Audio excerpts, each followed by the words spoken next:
Donc il y a eu un décès dans ma famille, une de mes sœurs a perdu son mari, que j'aimais beaucoup, et elle vit loin, donc je ne peux pas aller la voir. Et je me disais, mais comment on fait par rapport à une tristesse pareille? Parce comment on fait quand on est devant quelqu'un qui est très triste, qui a une grande tristesse qui habite tout son corps? Qu'est-ce qu'il faut faire? Alors c'est sûr qu'on a toujours des paroles toutes faites qui arrivent, des mots qu'on peut écrire, qui partent tous d'une bonne intention, mais qu'est-ce que ça fait finalement de faire ça?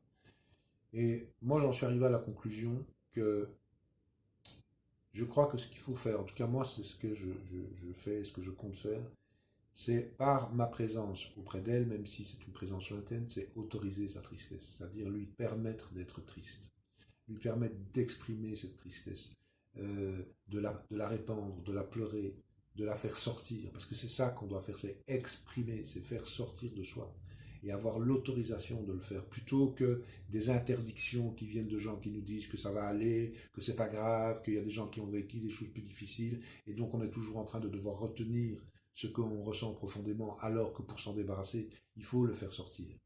Donc être présent à côté de l'autre face à sa tristesse, lui permettre de pleurer sa tristesse, c'est aussi important que la musique qu'il y avait dans les enterrements, qui elle-même est triste à pleurer, mais qui est justement la goutte qui va faire déborder tout le vase. Parce que c'est tellement triste qu'enfin tout ça va sortir. Et ça me faisait penser à une étude intéressante qui avait été faite à Harvard sur les gens qui ont subi des échecs.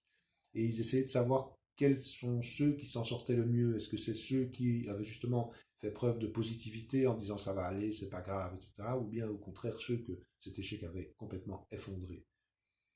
Et ce qu'ils avaient montré, qui me paraît tout à fait logique, c'est que ceux qui s'en sortaient le mieux après, c'est-à-dire ceux qui avaient des succès et dépassaient les échecs, c'était ceux qui s'étaient le plus effondrés. Et c'est tout à fait logique parce que c'est sûr que quand on a vécu un grand échec et qu'on le vit intensément, on fait tout pour que ça n'arrive plus jamais. Parce que tout notre corps, lui aussi, il a été pris saisi par cet échec. Tandis que quand on a minimisé, on a dit c'est pas grave, ça va, je vais avoir d'autres opportunités, etc., ben, on envoie à son cerveau finalement l'idée que c'est pas grave si un autre échec arrive, on s'en sortira aussi. Donc se vider de ce qu'on a en soi, c'est super important, d'autant plus qu'après, quand il y a un autre chagrin qui arrive, tous les petits chagrins qui n'avaient pas vraiment eu la permission de sortir, ils se réagrègent tous les uns avec les autres et ça forme encore une boule encore plus forte. Donc c'est vraiment important qu'on soit là pour permettre à l'autre de dire ce qu'il ressent et de revenir, parce les gens ils veulent toujours reparler de la même chose et les laisser reparler, et les poser des questions là-dessus, etc.